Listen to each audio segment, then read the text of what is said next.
Pernah nggak sih kamu dengar cerita soal seekor kuda yang bisa ngitung dan jawab pertanyaan? Bukan robot, bukan trik sulap, tapi kuda beneran. Namanya Clever Hans. Dulu, dia sempat bikin geger di awal tahun 1900-an karena kelihatannya bisa ngerti soal matematika, waktu, bahkan bahasa manusia. Bayangin, ada orang nanya, berapa 3 tambah tuh? Dan kuda ini langsung ngetuk tanah 5 kali buat jawab. Atau ada yang nanya, hari ini hari Rabu.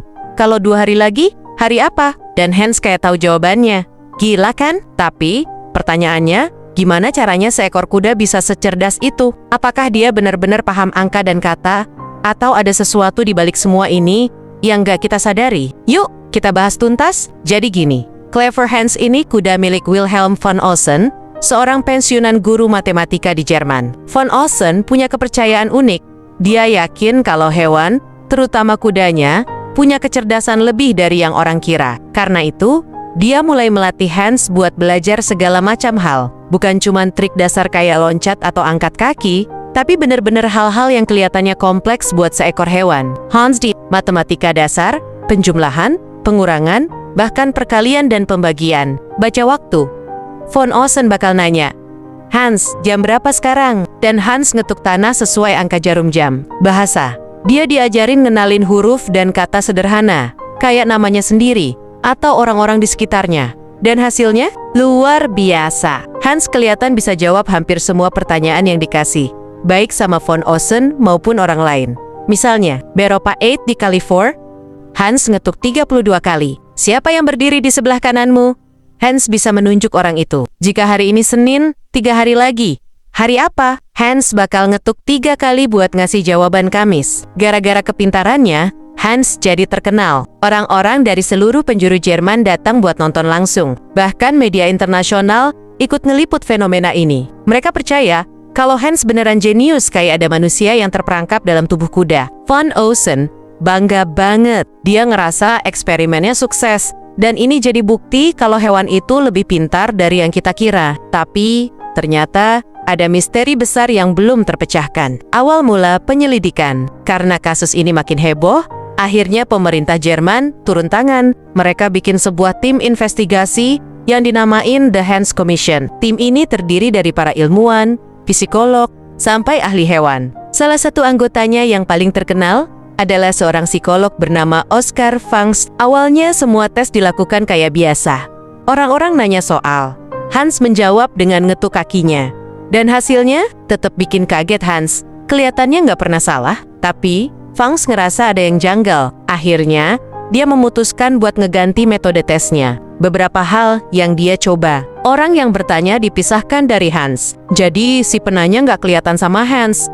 Biar Hans nggak bisa lihat ekspresi atau gerak-gerik mereka.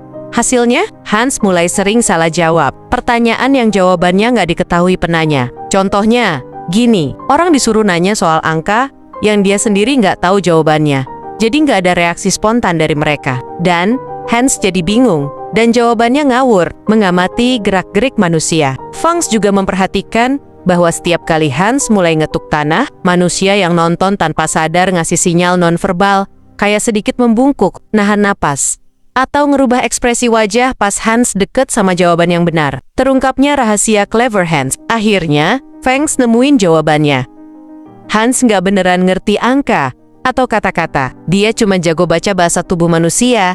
Gimana caranya? Jadi, waktu Hans dikasih pertanyaan, dia mulai ngetuk tanah. Semakin dia deket sama jawaban yang benar. Tanpa sadar, manusia di sekitarnya kasih petunjuk halus kayak sedikit tersenyum, enggongket alis, atau gerak kecil lainnya. Hans membaca semua sinyal itu. Dan pas dia lihat ekspresi orang berubah misalnya, mereka kelihatan lega karena Hans hampir sampai di angka yang benar, dia bakal berhenti ngetuk. Singkatnya, Hans nggak jago matematika, dia jago psikologi. Singkatnya, Hans nggak jago matematika, dia jago psikologi. Fenomena ini akhirnya dikenal sebagai efek Clever Hans, istilah psikologi, buat ngejelasin gimana hewan, atau bahkan manusia, bisa bereaksi bukan karena ngerti pertanyaannya, tapi karena mereka menangkap sinyal nonverbal yang enggak disadari. Pelajaran yang bisa kita ambil. Kasus Clever Hans ngajarin kita beberapa hal penting. Jangan gampang percaya sama apa yang kita lihat.